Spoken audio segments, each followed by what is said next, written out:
I'm Sean Hazlett. I'm the host of Through the Glass Darkly. We have a great show for you today. My guest, Sean McFate, is a professor at the Atlantic Council in Georgetown University, and he's also the author of New Rules for War. Today, both of us are going to analyze the Russian-Ukrainian situation based on both of our unique sources of expertise. He was an officer in the 82nd Airborne. He spent many years as a private military contractor in Africa, Burundi and Liberia, to name but a few. And he's also, his book covers the future of warfare that is based on a move away from what we've been focused on in the United States and Great Britain as examples, on fighting kind of a World War II style military conflict. And his lesson is that Russia and China are not playing by those rules, and we need to be prepared to handle much more shadowy wars, things like cyber attacks, little green men phenomena, etc. So I'm really looking forward to it. From my side, I spent 5 years as an expert in Soviet armored doctrine and tactics, so I have perspective from there, and I've also spent time working at the Stanford-Harvard Preventive Defense Project, where I can also provide some expertise. Either way, I think war is coming, and I think it has the possibility of greatly expanding beyond what we think of as a traditional regional spat. And I think there are significant sources of risk that we need to be mindful of. So we'll get into all that, and I hope you enjoy the podcast. And if you do, hit like and subscribe, share, and hit notify. Thank you very much. I look forward to seeing you today.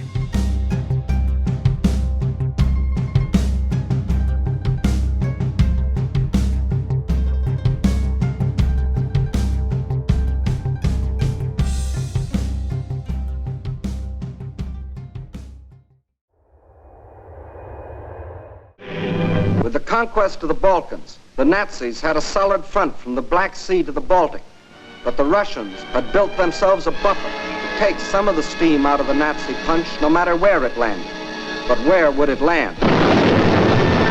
When the blow came, it was from 5 different directions, and from the north, 1 extra, just for luck. That was the big day. As dawn broke, nearly 200 Axis divisions, more than 2 million men, plunged into a front 2,000 miles long, reaching from the White Sea to the Black. Their aim, the annihilation of the Red Army in a decisive battle on the frontier.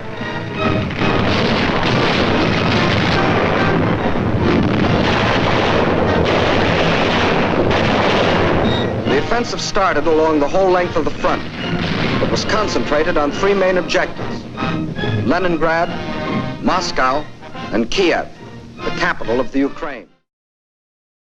All right, so I'm with Sean McFate, who I told you a little bit about in my initial video.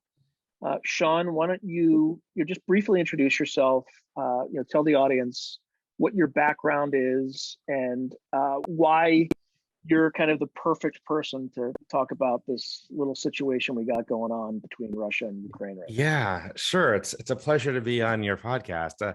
So my name is Dr. Sean McFate. I am a former U.S. Army paratrooper who then left the military to become a private military contractor globally. Some would say mercenary. I would like to avoid that term, but and then I had an epiphany at some point that I was in Africa at a place undisclosed, and I realized that there was nobody old in my business. And I started just so you know, your bio says Liberia at one point and Burundi at another. So it was not those, it was in that realm of Central Africa. That's all I'll say. I realized that I had fallen into a strange line of work that didn't have old people in it. And I was like beginning to question life choices at that point. So I left all that to think deeply about some of the things I'd seen, things like that used to be routine CIA special operations forces were being outsourced to the private sector, and not just by the US government, which was a client of mine, but by Fortune 50 companies and by the super rich and you name it. And so I ended up doing, getting a PhD, and now I'm a professor at the National Defense University at Georgetown School of Foreign Service. I'm a think tank senior fellow at the Atlantic Council.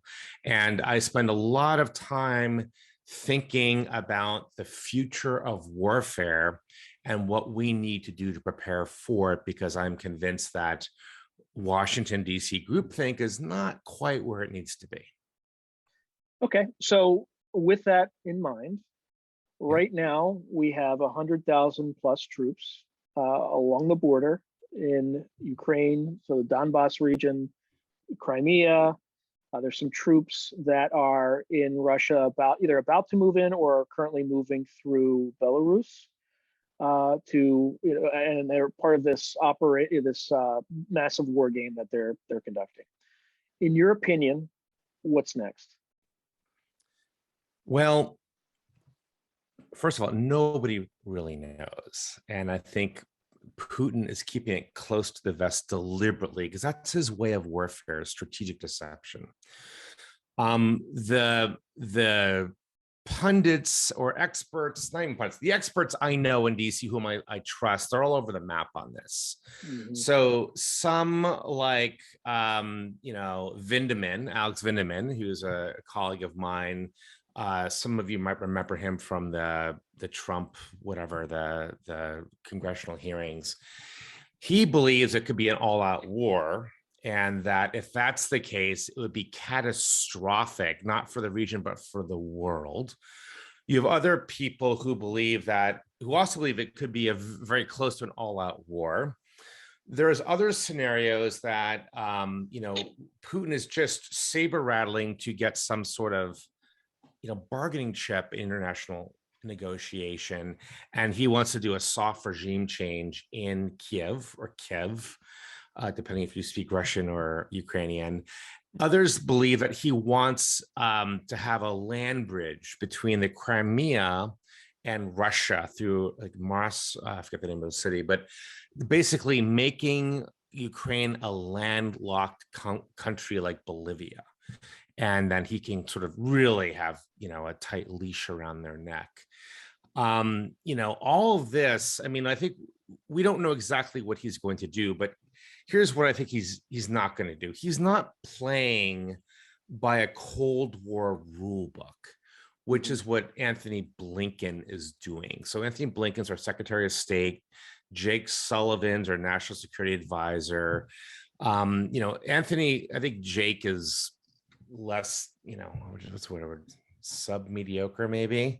Blinken is very... The thought has occurred to me and many others. And many other people, and they're not all, literally, you just have to look at the execution on the withdrawal from Afghanistan as a textbook.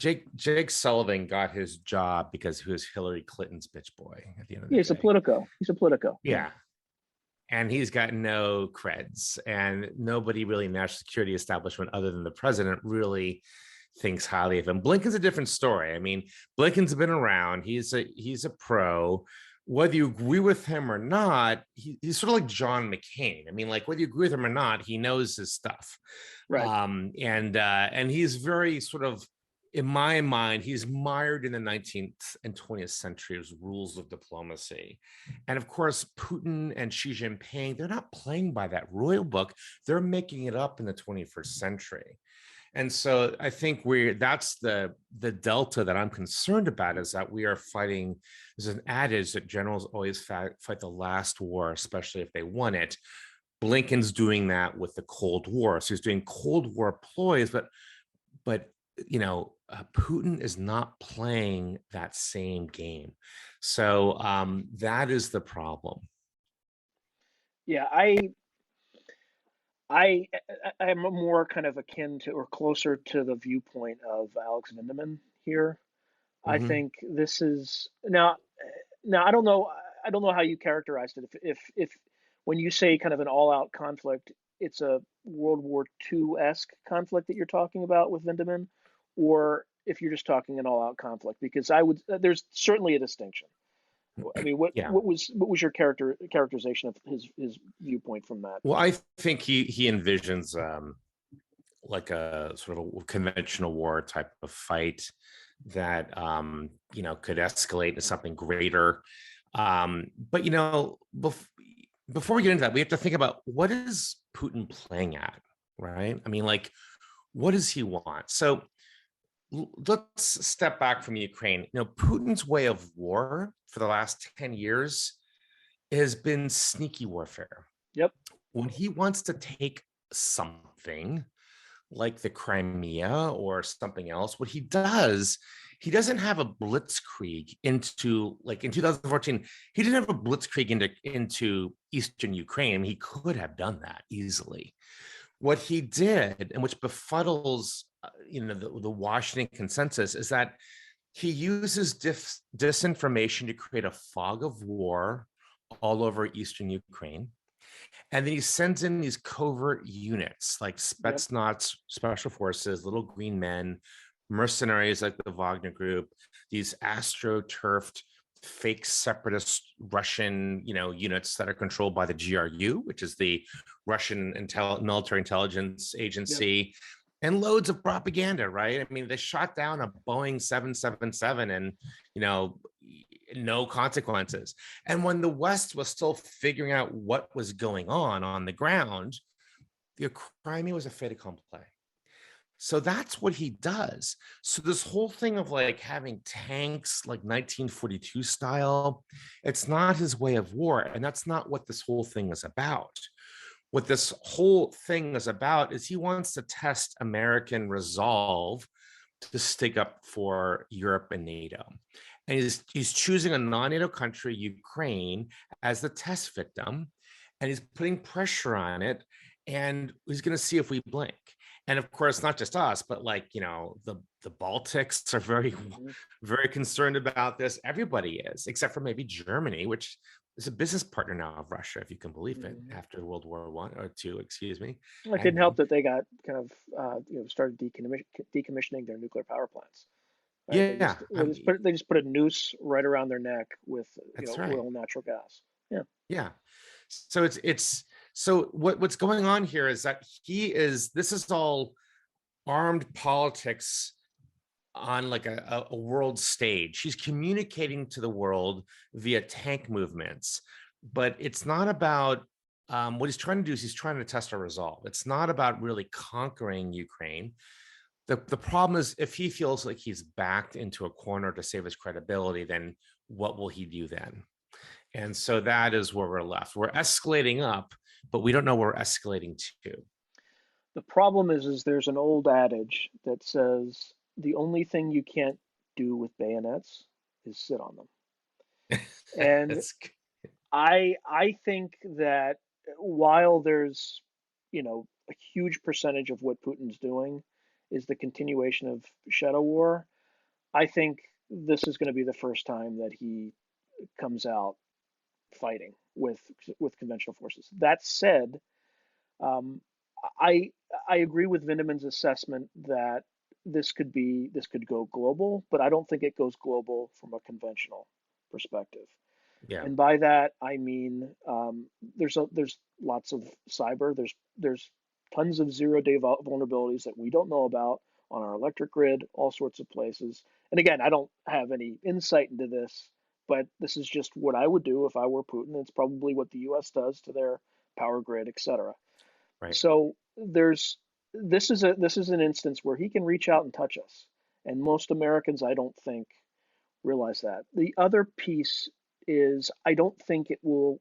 While there will be limited use of tanks and things like that, I think what his end state is to precipitate a leadership crisis in Ukraine. So I can envision having some incident either inside Russia or inside Ukraine where Russian citizens are threatened, and Putin has to kind of do a Sudetenland light, where he has to come to the rescue of, poor Russians who've been, and there's plenty of grist for the mill for him to do that, right? So, as an example, there's been a hacktivist campaign on Belarus's rail system that's preventing Russian troops from coming on, and that gives him, yet another pretext to do something.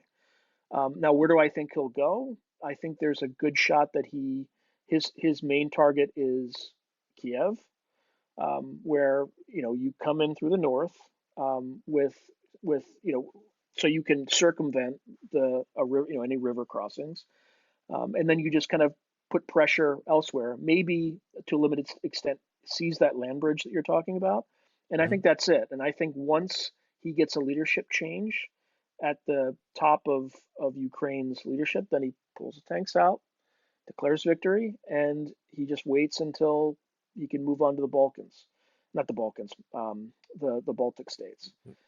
The fact that the Swedes have moved forces into Gotland is a huge alarm. It raises huge alarm bells for me. I don't know what intelligence they've seen, but I feel like there's some aspect of this that's different. But again, all the things that you talk about in New Rules for War, or for war, I think there's going to be a huge element of that. But he's definitely, in my opinion, he's going to be using tanks. You don't position that many systems and things like that on the border and not use tanks. Yeah. Well, it's a great question. I think it's easy to do. First of all, when we say conventional war, what we're really meaning is like the war of World War II, for example, like state on state, industrial military against industrial military, sort of people wearing uniforms, somewhat abiding by the laws of armed conflict, versus what we've seen in the last 70 years, which has been the absence of that for the most part. The last 70 years, we can count the number of conventional wars really on just two hands. Right. Whereas unconventional wars, which is sort of like everything else, has just been it's been an explosion, literally. So this is one of the things that makes Ukraine today so enigmatic, is nobody has seen this in Europe since 1939.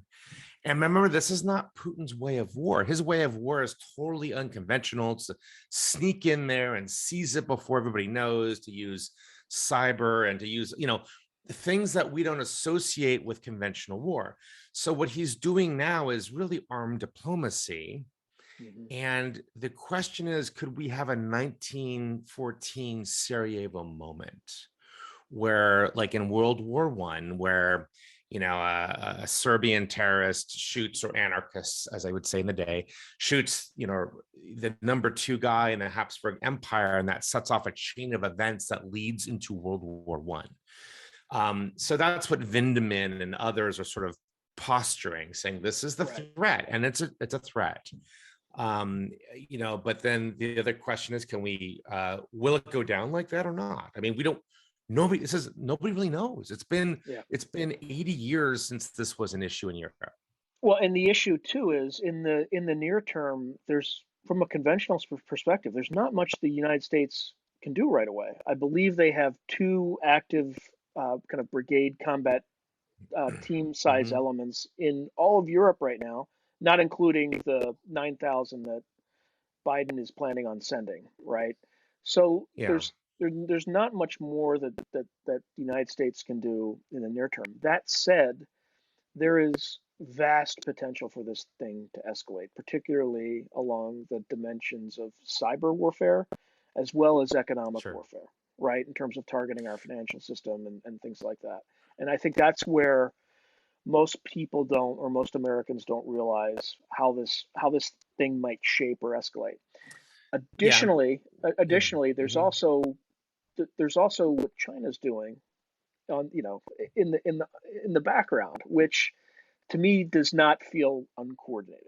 But sorry, you're gonna say something. No, I mean, first of all, if there's an attack, it will likely be after the Olympics, because Russia doesn't want to take China's glory away from itself. They don't want to. So Russia and China, like they're friends of convenience for the moment, but they have hundreds of years of enmity, right? That neither side has forgotten about. But right now they're they're odd bedfellows, and Putin doesn't want to distract from Xi Jinping the glory of the Olympics. So once that's over, I think that is the window to see a potential aggressive move, and there'll be things that you see on the surface, and there'll be things that you don't see underneath that are much more long term, which I think is what you're talking about.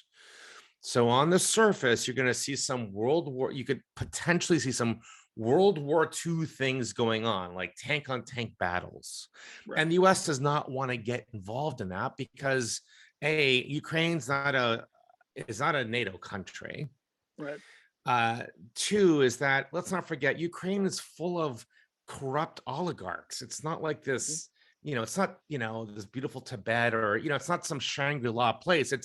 It's like a poor version of Russia. It's right. Let's not romanticize what Ukraine is. Third, Americans are fatigued with war and military adventurism, fighting off on far off places for reasons they don't quite understand. I mean, Vietnam, Iraq, and Afghanistan were not successes. And four, are we going to risk a nuclear war with Russia over Ukraine or Latvia or something?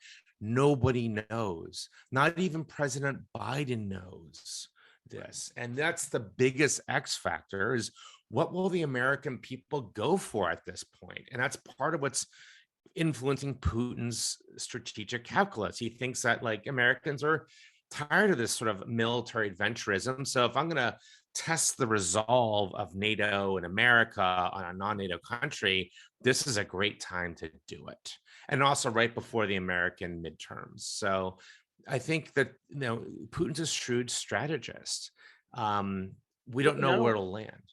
And not only that, even the timing from a tactical perspective and a regional strategic perspective, it's perfect, right? You can shut off all those natural gas pipelines as leverage to get the Germans to back off, right? And to punish the Ukrainians. Additionally, again, on the timeline, right now the ground needs to harden for tanks, obviously. February is good for that. Also, the length of the day is important, right? So January, the length of the day in that region is about 8.5 hours, right? In February, it goes to about 10, but that window goes away. You have longer days, obviously, in March, but you're not going to have the cold to really benefit, a Russian advance. But I think this is part of Putin's grand vision to kind of gain back. I believe what I've heard is, for him, his greatest catastrophe that he saw was the fall of the Soviet Union. And right now he has, for all the reasons you said and many others, he has the U.S. at a point of weakness where he can kind of do what he's doing. Now, again, going back to the Chinese, those folks are true practitioners of new rules for war. Kind of the gray zone war, where they're just flying aircraft over to just wear down the Taiwanese. Stuff they're doing. They're rapidly trying to, move pipelines through Central Asia to reduce the critical threat that they have, the Strait of Malacca. So there's a ton of things that they're doing as well that certainly fits into this gray zone war. And the last point, so I can give you get in a word edgewise, is what I worry about is right now Americans are very divided, and part of that is because of the Chinese and the Russians, who are using trolls and things like that to divide through the Internet Research Agency, et cetera. So you're going to have ways of doing things like that. I'm going to change the subject really quick. Not really, but you talked about Putin operating in the shadows and things like that. And before we started recording this call, you talked about a little incident in 2018. What's your perspective? Like, first of all, what is the incident? And how does that embody kind of the way that Putin fights war? And what did it mean based on kind of the consequences of that action? What do you think Putin concluded? What do you think he learned? And what do you think he's going to, how is he going to try to employ that in a different way next time? It's a lot of stuff to unpack. I'm fascinated. It's a lot. Well, I will say that, let me start by saying that we're seeing in the Ukraine right now with Putin is very uncharacteristic of the way Russia fights war today. So an example of how they actually do fight war is this 2018 battle called the Battle of Kasham, and it happened in eastern Syria around February of 2018, and it was between a group of 400 or so Russian-speaking mercenaries called the Wagner Group and America's best troops, Delta Force, Green Berets, Marines, and some Kurdish militia. And it was done kind of completely by surprise. So, and I've talked to people on all sides of this because of my background. I know people in the Wagner Group, which is this Russian mercenary conglomerate, but it's not part of the Russian military. It's not, these are mercenaries from the former USSR orbit, shall we say. But is it not part of the Russian? I mean, not it's officially. Not part. No, it's not part. So do they work for anybody else? Do they work for any other countries not other than moment, Russia? But you could say that about Blackwater until Eric Prince started working for Abu Dhabi and China, and this is what mercenaries do, right? So just so listeners know who don't know, the Wagner Group is Russia over the last 10 years has been employing mercenaries and using them as the pointy edge of their spear. So in the last 10 years, Russia has launched expeditionary military operations into the Middle East and Africa for the first time since the Cold War, since the 1980s. But they're leading edge of well, I'm mixing metaphors here. It's not like Russian special forces or the FSB, which is the ex-KGB. Right. It's these mercenaries. And these mercenaries are drawn from, they're all Russian speakers, they're drawn from the former USSR world. And a lot of like Spetsnaz special forces guys leading it. This is not a part of the Russian military. It's not a part of the GRU. It's owned by this oligarch called Prigozhin.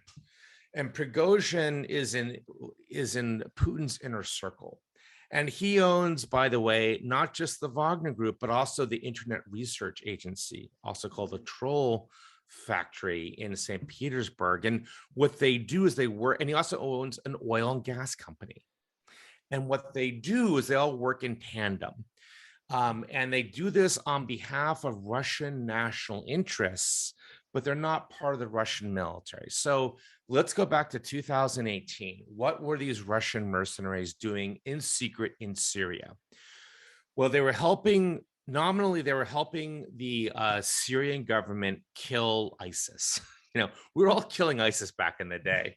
And they were trying to preserve the Syrian government. But if you're a mercenary, and I speak as somebody who has some familiarity with this, the question, whether it's now or the 12th century, in medieval Europe, is how are you going to get paid? How do you get paid? Yeah, how do you get paid? Not ripped off? Because you both, masters and mercenaries would rip each other off all the time because there's no contract enforcement in that world.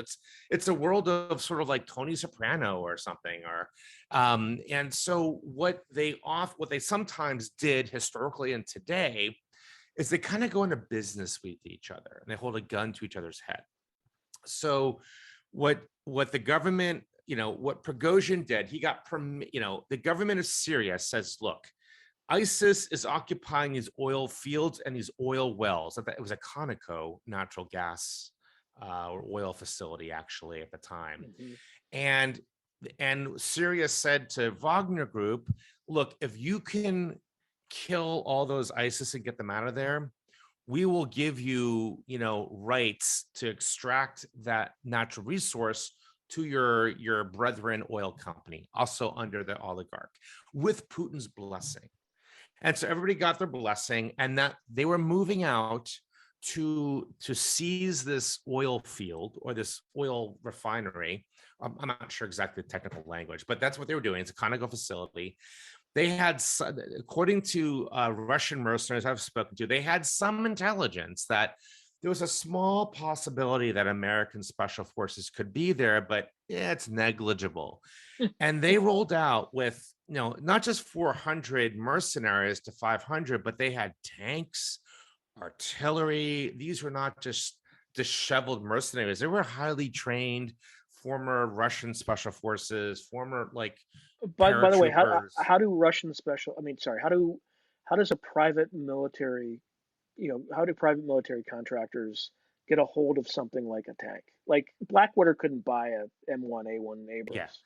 right? Like, so what kind of tanks Yeah. are we talking? T-80s, Well, T-90s? T-72s. They're talking T-72s. Okay. And I don't know if Syria gave them to them, because remember, I mean, Russia had been benefiting Syria for a long time, or if these guys bought it in themselves. I mean, who knows? I mean, they had Russian artillery and tanks and armored personnel carriers. It was like a mech battalion, but light side of mech battalion, and they were trained. And what happened, talking to Green Berets and Delta Force on the other side of that, is that they were at the Conago facility, and nobody knew this was going to go on. I mean, the Russians were surprised and the Americans were surprised. Yeah, I heard Mattis called the Russians and said, "Are Yeah. you guys sending something over?" And they're like, "Nope, not that we know we're of." not. Yeah. Not that they know of. And it's probably true, not that they knew this, because these are not part of the Russian military. They were free agents working on behalf, they're like privateers, working on behalf of Putin, but they're not like direct communicado. And that's part of the reason why Putin uses them, but we'll get back to that.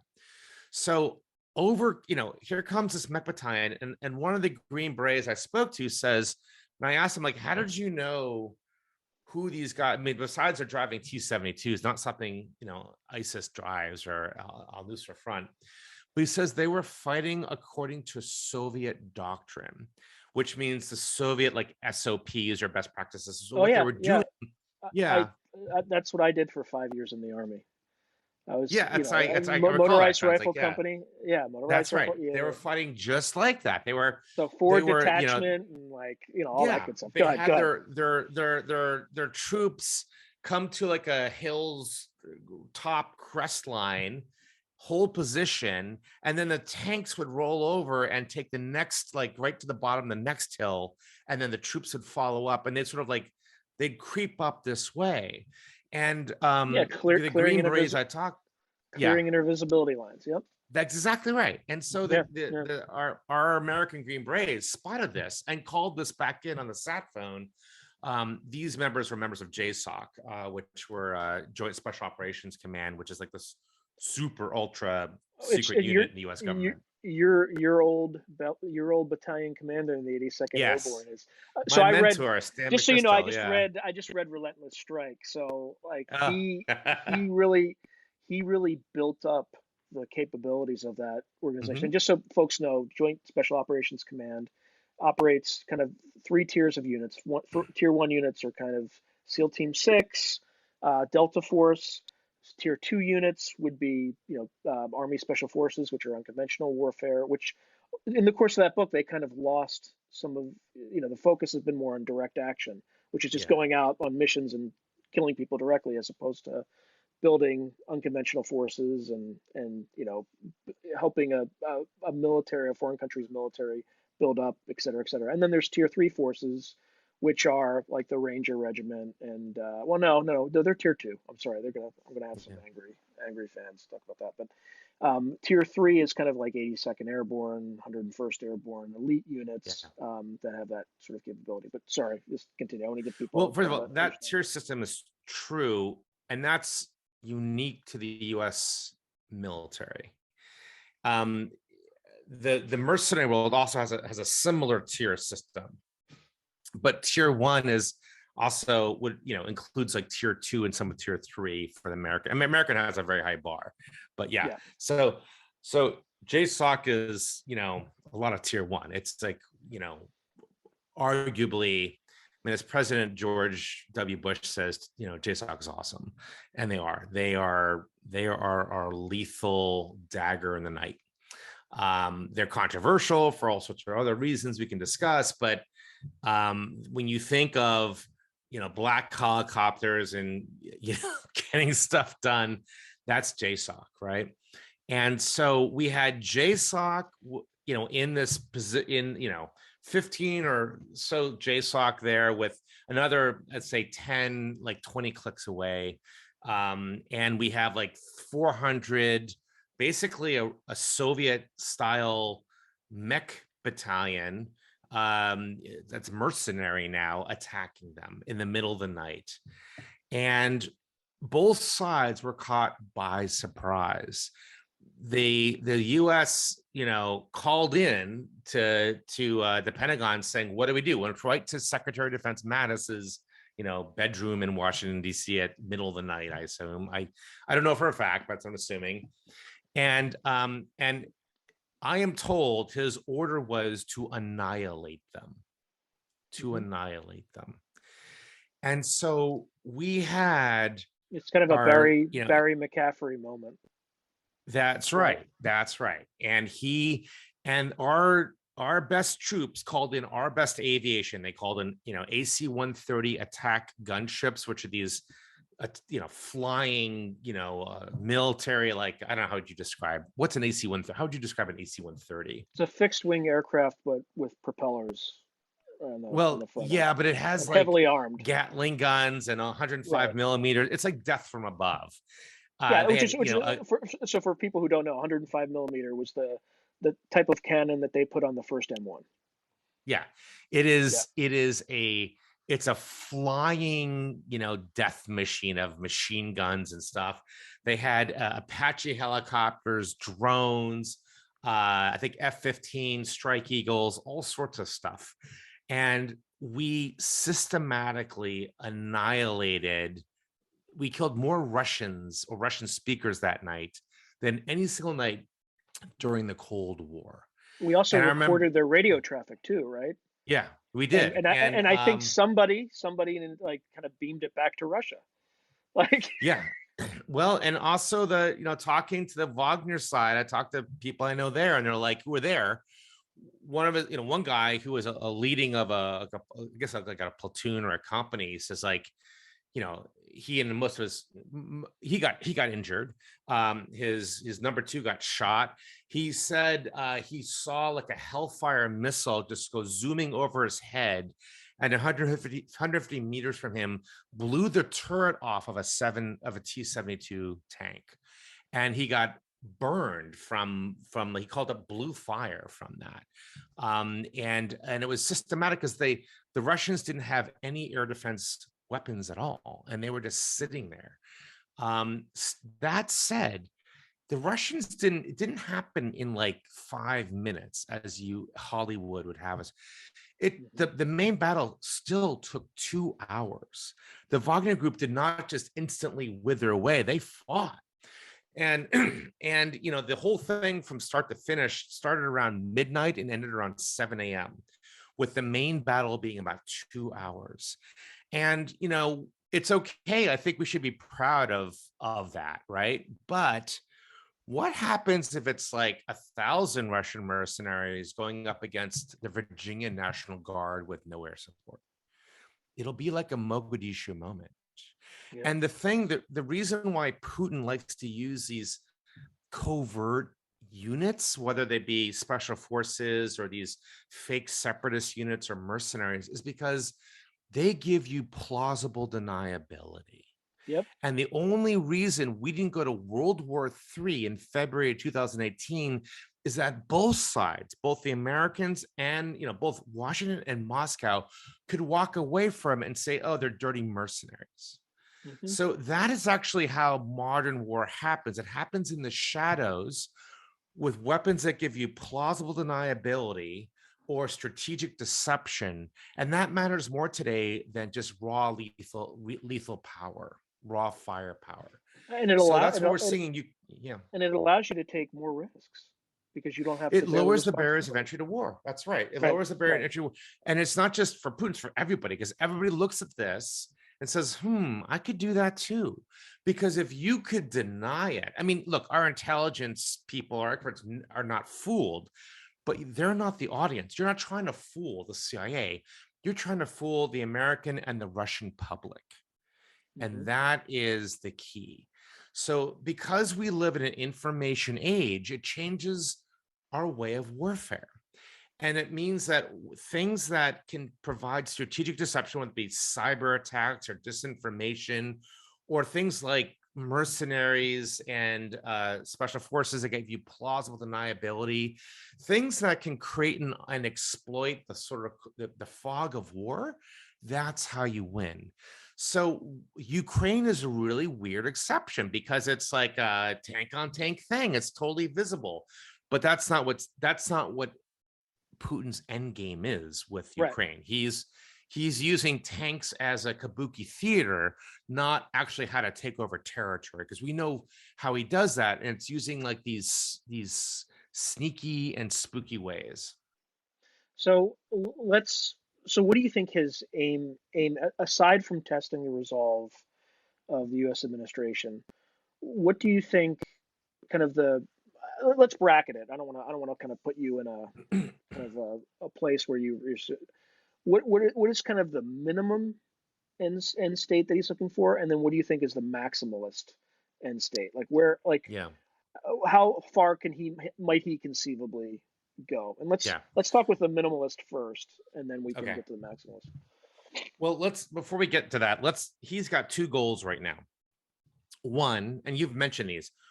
One is to test American resolve to be a superpower that it's going to defend its title, its heavyweight title. So everybody in the world, from Putin to the Balkans and Baltics, and NATO to the island of Taiwan, they're all watching this. Because if we back down to this bully, then we're going to be seen as like, that's a win for Putin. That's what he's after right now. And he's testing it on Ukraine, which is a non-NATO country. So it's one thing if he's testing it on Lithuania, which is part of NATO, because that might trigger the Article 5, the Three Musketeers rule of NATO, like all for one for all. And we're still not sure. NATO is not sure if America will back out. I mean, let's not forget that Donald Trump, 50% of the country voted for, like, why are we sticking our necks out for other foreign countries? It's not our fight. So, there's that. The other thing Putin's trying to do is he's trying, like you said before, he does see the greatest tragedy, and try not to vomit in your mouth when you hear this. He says the greatest tragedy of the 20th century was the fall of the USSR. And that has always been his goal, is to recreate it, but with Tsar Putin. And so this is his number one legacy issue. So between these two objectives, what is he going to do in Ukraine? The maximalist position is that he encircles Kiev with his tanks, occupies the country, and demands a hard regime change under, like, sort of a marry me or die type of thing, where they put a gun to your head and right. Pick black, right? Pick exactly. And there's questions about could the Soviets sorry, it's a bad slip. You're falling into your own could the Russians, because the Ukrainians were Soviets but not willing ones, right? Right. Ukrainians have 40 years of problems with Russia. In fact, Russia used to call it Little Russia. It says everything about it. But Lawrence of Arabia talks about algebraic factors, which really means this: do you have enough troops to occupy and control all that space and territory? And there's been a lot of inside expertise that 100,000 troops don't cut it. But that's not important. What the idea is, if you can blitzkrieg to the outside the walls of Kiev, show the world what you're capable of, have a forcible, you can perp walk out, the current leaders and put your own people in. It's sort of like Hungary 1956 or Czechoslovakia 1968. And that's a big win for Putin, right? Because he wants to be USSR. or Iraq 2003. That's right. Right? We Yeah. went in with 115,000, Right. something like that. And, we thought that, I guess the leaders at the time thought that was going to be enough. And it was to kick the door in, but it wasn't enough to stop the insurgency. But there's a difference between Iraq and today, is that Ukraine has been intermarried with Russia in all sorts of ways, Right. willingly and not, for the past 400 plus years. It's not like America goes to Iraq and it's literally one versus the other. And yeah, and my analogy was very superficial.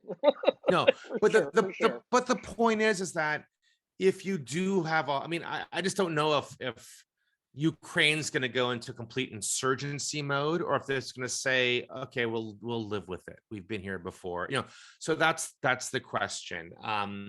So that's the maximalist, I think, is that he doesn't, I don't think he's going to annex Ukraine as like a part of the new federated Russia, but it'll be like Georgia in 2008 or something like that. And I think that is kind of what he would like to do. The minimalist approach, so the Biden administration keeps on threatening like really bad things are going to happen to you, really bad things. They don't express what those things are, at least in public. In private, they probably have. A lot of them will be economic sanctions, but here's the problem with economic sanctions is that, first, economic sanctions are blunt instruments. Yep. Second of all, they can take a long time to really feel the effect. It's not like instant pain, right? Some can be, but some, and third is that elites somehow always manage to escape the worst parts of economic sanctions. Just like elites don't pay taxes somehow in whatever country you're in. I mean, go figure. I mean, this is where your expertise takes over, Sean. Which leads to an interesting point. So did you see what the Russian government said about the sanctions? So they made a public statement to the effect of, we will not accept individual economic sanctions against Putin himself. Did you notice that? No, I didn't see that. Wow. Very, very interesting. So, because that's, to your point, I think that's what the U.S. government's approach is, to kind of reduce the bluntness of that instrument by focusing on Putin and making it a personal cost to him. But not just a personal cost to him, but personal cost to the elites. I mean, you can sanction Russia all you like, and it's just the poor people who are going to starve in the streets, right? But if you can say, there are elites that Putin doesn't have to answer to, but he can't ignore either.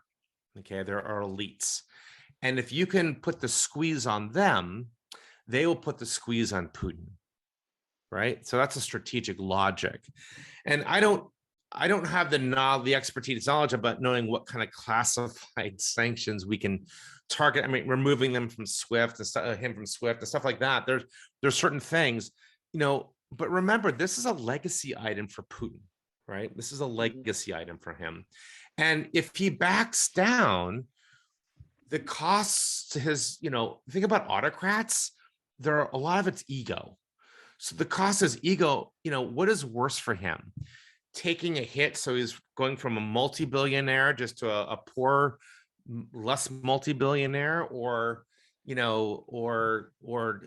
regaining Ukraine, because there's a lot of fervent Russian nationalism right now in Russia, especially in the military. And the last thing you want as an autocrat is a military coup d'etat, because you were soft. So there's a lot of angles to this that nobody, including Putin, has figured out, in my opinion. But Putin's a very savvy player, and we cannot underestimate him. I mean, he took his country from nothing in 1999 to, now he's pissing off the world and arguably getting away with it. So you have to give some credit where credit is due. I know colleagues of mine in Washington hate to hear me say that, but let's be honest with ourselves. I mean, this guy is he's not a knuckle dragger, and he's a gambler, and he's got a pretty good read on situations. I'm not going to say he's going to win, but I think that, to Vindman's point, the maximalist approach it's on the table. It's not just a remote I think right now the government of Ukraine is trying to downplay that, but I think they're doing that for their domestic political consumption, so people don't panic. Yeah. So I think, meanwhile, I think their ambassador to the U.S. is saying, "You got to save us. Do sanctions now. Do these." So that's the maximalist approach. Yeah, just an interesting thing to share with the audience. Apparently, I've been told, I don't know if it's true or not, but somebody in a kind of governmental or an international body, apparently one of his early, his early KGB performance reviews indicated that he had a tendency to underestimate risk.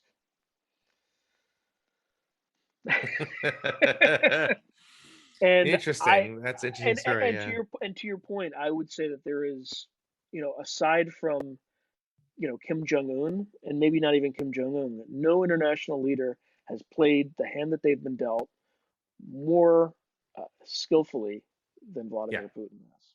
Yeah. None. No, it's true. Although, past is not always prelude to the future either. And this is the first time he's really taken on the U.S. mano a mano. And we could look, and his timing is also immaculate. He knows what's going on in our country, and he may be partially responsible for it through disinformation to find existing cleavages and help artificially stir up a culture war between red and blue in our country. He is a lot of countries, China's doing that, but Russia is best in breed at this. And, his timing is not, it's obviously not random. That said, I mean, the American people, if there's one thing that's going to unite our Congress, it's this. Yeah. Right. And so this is the threat that, he's gambling. And so the question really is, what's the minimalist thing? What's the minimum he could live with and walk away from? And I don't think it's going to be, okay, let's drive our tanks home from the border. Yeah. Unless it's a big, do you remember, like, in World War II, General Patton was in charge of like this fake division in England right before D-Day of blow up tanks and blow up airplanes to fake out the Germans, because the Germans thought the D-Day crossing would be a Pas de Calais, which was right rather than Normandy. And that ruse worked so well that even when D-Day occurred, they still didn't reposition all their forces to fight off Allied forces in D-Day. So there is a scenario, I don't know if it's likely or not, that they drove those tanks up there, but most of them are unmanned and sitting there to look like they're ready to pounce. And there's been some security experts in Ukraine who have been watching Russia very closely for the past 10 years, who've also noted there are not enough field hospitals to support an actual invasion. And other logistical support. So they think that some of this is just posturing, like Patton before D-Day. So if that's true, I don't know if it's not true or not, but like that might be a reason he might, let his hand down a bit. So so again, having fought like the Russians in my entire time when I was in the military, we did. So the Russians call it Maskirovka, right? It's been around since, as far, I don't know, maybe since at least the communists, probably most likely before that. But it goes back to the 14th century, actually. Yeah, all wars. Strategic culture. Yep, yeah. All wars deception. And what I think this could, ultimately. So in the case that we would use these deception turrets. Right, we would use all sorts of false minefields, things like that, all the time. Right, we'd use the other things that I can't repeat on this podcast because we asked about, we did something to the Longbow Apache that had them like hovering all night and attacking inert cheesecloth, tanks. But we did something that I can't really repeat. But it was so effective when we asked to review the cockpit video, they wouldn't share it with us. Wow. So that is certainly the case. That said, if I were playing devil's advocate in terms of the field hospital argument, why not just kind of take that off of when you do the invasion, you just use the economy, right? Kiev Right. has a lot of educated people, a lot of hospitals and things like that. You just seize hospitals and you put your Right. soldiers in there, right? Or they don't think there'll be casualties, much casualties. I don't think they're that dumb. I don't. Although I Yeah. have heard that. What's your take on what happened in Kazakhstan? Like right before, like a few Well, weeks ago. I think Kazakhstan was in a political crisis, and the regime, fearing for regime security over national security, reached out to Big Brother, which is Russia, to help save the regime. But they made a Faustian bargain, which is you can enter under pretext of peacekeeping, but we all know that Russians are really hard to get out of the house once they're in the house. And so I think this goes to, again, Putin's vision of reconstituting the former USSR, but under his vision, his ideology. It's not going to be communist anymore. It's going to be Putinist. And, so I think that's what that's about. Now let's step back and look kind of long term from a Russian, perspective. Their demographic situation, their population is actually shrinking. The Yeah. Russian Far East, which many of the troops that they moved here was from the Eastern Military District, but the Russian Far East is rich gold resources, iron, lumber, etc. Is there's a law he passed back in 2016. I think it's the law of the Far Eastern hectare or something like that. They can't get enough people to move there. Meanwhile, the Chinese population to the south of the border is 16 times what it is to the north. So the question is when does that? You mentioned there's some conflict between historically hundreds of years of conflict between the Chinese and Russians. Yeah. When do you think, if at all, that becomes an issue between those two? That's a great question. So I think demographics increasingly into the mid 21st century will be a cause for conflict, whether it's mega cities or resource conflicts and the people around them. And I don't, it's hard to know because look, Xi Jinping, Putin, and like Erdogan of Turkey. I mean, their nations have centuries of bad blood between them. But you have three autocrats playing realpolitik for the short-term game, but they don't, what's the long-term risk? And I don't know how that ends in places like that. I can't see China, taking territory there the way Putin took, the Crimea by force. But maybe they'd figure out some deal. But it's hard to know. I mean, we can't remember. You can't forget during the Cold War, Mao and different Soviet leaders really did not get along, and this whole population density was still at the core of it, which is why Kissinger said, let's separate those two. And Nixon, who was a very strong anti-communist, we're going to send you as our good faith, ferry to go do it. And it worked. I mean, say Kissinger is extremely controversial. Did it work? But it did. It separated, in China's hindsight. In hindsight, like back then, like if you stop at the end of the Cold War, it was absolutely effective. But if you look at it from then and kind of the contention that we could liberalize China and they could become democratic. Oh, that's different. Yeah, I don't think agree with it that. was. I think it was the beginning of a world where there's we've opened it up to having a kind of a new world order run by the Chinese. Which, if you look at what's going on in Xinjiang, it's once the Chinese control a situation, they ignore the rules. Right. Of course, they have their rules. No, my point is that Kissinger only wanted to break up the communist blocs and splinter it. Right. He achieved that in the Cold War, but then after the Cold War, political science and economists had this ridiculous theory that if you, well, there's many ridiculous theories that came out of the fall of the Berlin Wall, like, yeah, the end of history by Fukuyama, who still has play. He runs the Hoover Institute, for crying out loud.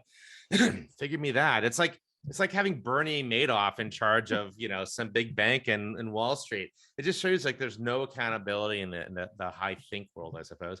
But there was this idea in the 1990s that if you liberalize countries' economies, you will somehow, it'll cause their political system to liberalize too.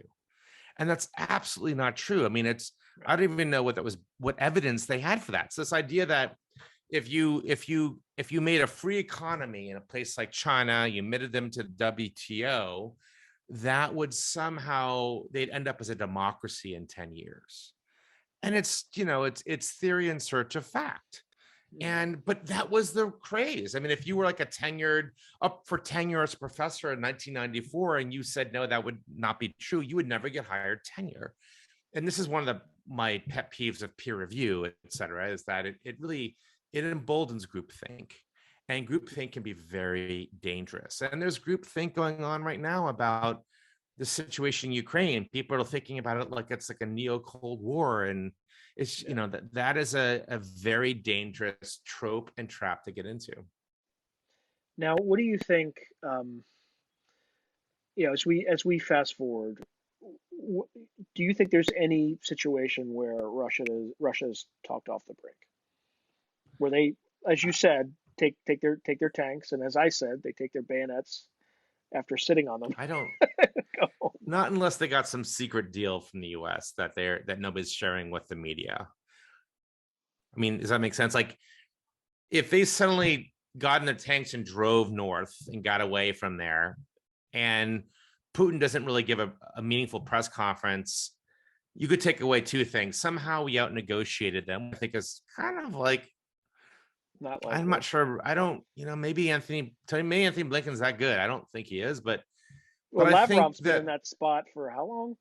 I know, exactly. I just, and they have, you know, they have a less complex world than we do, because, you know, we're dealing with China and Russia and holding a NATO alliance together and an American public that's fractured, and, you know, so, and they're preying on all that. So it is possible that secret terms were made and secret concessions were given on our part to Russia, and they're secret because the White House knows it would be completely unpolitical and unpalatable to the American public. Yep. You know, and maybe to Ukraine. I mean, one of the things we hear about now is the Munich Conference of 38, where, you know, France, England, Germany, and Italy came to decide in Munich the fate of Czechoslovakia. That, you know, peace in our time. Who was not involved? Who was not invited? The Czechs, right? And so this is one of the fears of Ukraine, and that something like that could happen. And just to be clear, I just as a caveat, I am, you know, 20 years ago, there were these things called the neocons in Washington, D.C. Oh, yeah. Right. Oh, yeah. Like Rumsfeld, and basically the first foreign policy crew of the Bush 43 administration. Yeah, Wolfowitz, you know, and all those guys. All those guys. Right. They call themselves the neocons, and what they would do to they were bullies. And what they would do is that anytime you disagreed with them, they would say it's Munich 38. You're Adolf Hitler or something like that. They just extremely, like, you're talking about, well, you know, can we build more wells in Africa? Right? That's Munich 38, you know? So I don't, you know, it's ad Hitlerium, right? Yeah, exactly. Right. And so I don't want to be confused with those idiotic neocons who created these two unwinnable wars in Iraq and Afghanistan. Break. The Ukrainians do have this fear that some deal will be made to preserve NATO, to preserve Russian face and American interests that will exclude them, and they will be the bill payer. Because to be frank about it, they're like the least, you know, nobody cares about them. If you look at the hierarchy of political Machiavellian interest, they rank last. And you know, and that's, from a realist point of view, that's like, well, it sucks to be you, but that's the world. And so that's their fear. Well, here's a question, and I'll tell you what my viewpoint is. I want to hear what yours is. Yeah. over the last 20 years, we allowed NATO to expand all the way up to the Russian border, and they're near abroad. Traditionally, they've always had some sort of a buffer, particularly, and it didn't stop the Germans in World War II.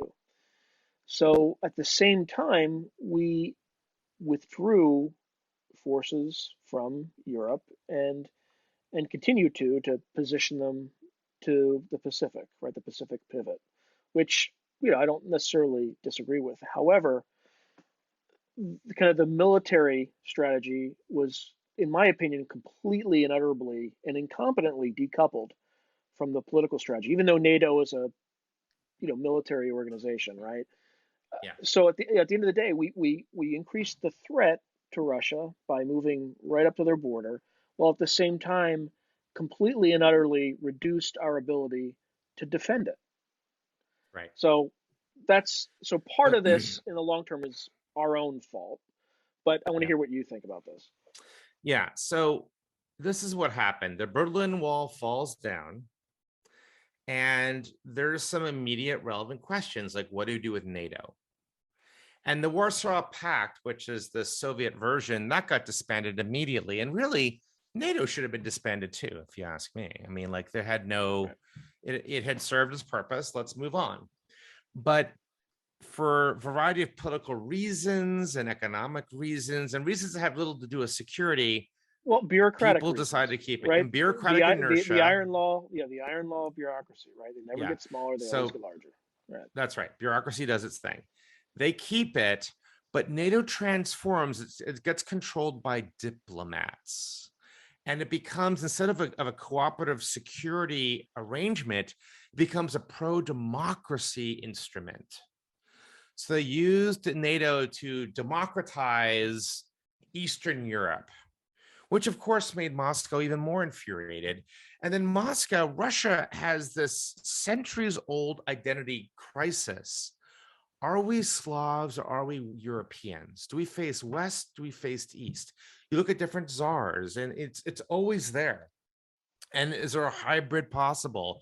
And Putin, this is also what Putin is thinking about too. And also he is like, the defender, or if you will, quote, the Pope, unquote, of the Eastern Orthodox Church. Well, don't they have a two-headed eagle as their? Yeah, exactly. I mean, he is the defender of both ethnic Russians everywhere, whether it's Sudetenland issue, whether they're in Latvia, half of Latvia or more or less is ethnic Russians.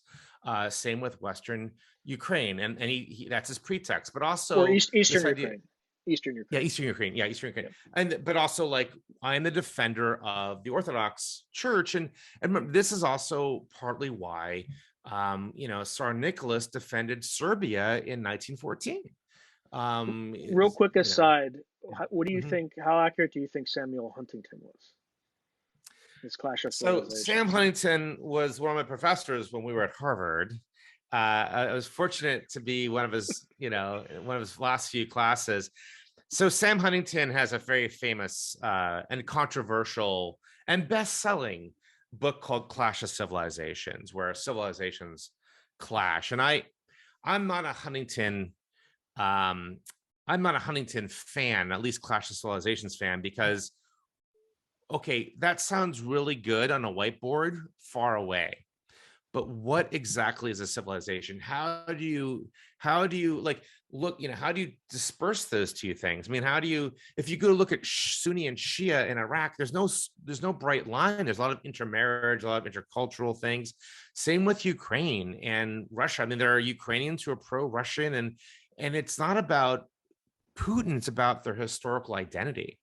So I think that, it's, you could say like, oh, there's China versus America. You can make that argument because it's very blatant, and a lot of people do. But here's my opinion about this: it's a lazy argument. It's like us versus them. Well, it's very reductive. And I think that ultimately, world politics is so much more sophisticated and complex. And if you view it through an us versus them, that's where you get like things like Stalin, and some of the greatest blunders in the 20th century were created by leaders with an us versus them mentality. Hitler is one of them. I mean, I don't always want to go back to Hitler because that's like, so as soon as somebody says Hitler, it's Everything like, goes okay, back to Hitler. time out. Yeah, I'm tapping out. That's stupid. Okay, you're an idiot. But I think it's a very, I mean, the military in Washington loved the Clash of Civilizations when it came, actually really after 9/11, because it viewed like, okay, here's this Middle East Muslim civilization, which, extreme version of it, which we despise. And we are we're the city in the hill. We're the neocons, American exceptionalism. So I think the Clash of Civilizations is something worth pondering, but I don't go all the way down the road with Sam. I got to Dr. Huntington. Doctor. Professor Well, I Huntington, didn't call you Doctor. as I knew him. I didn't call you Dr. McFate, but I will make sure. No, but it's because we're friends and drinking pals and peers and colleagues. But yeah, for me, I'll just say Professor Huntington. That's what I called him when I knew him. So Okay, so what I want to do now is just take a quick break, and then I want to go into a whole discussion of your book, The New Rules for War. I want you to give you a chance to kind of explain what it's about, how it's different, and kind of what the reception's been, et cetera. So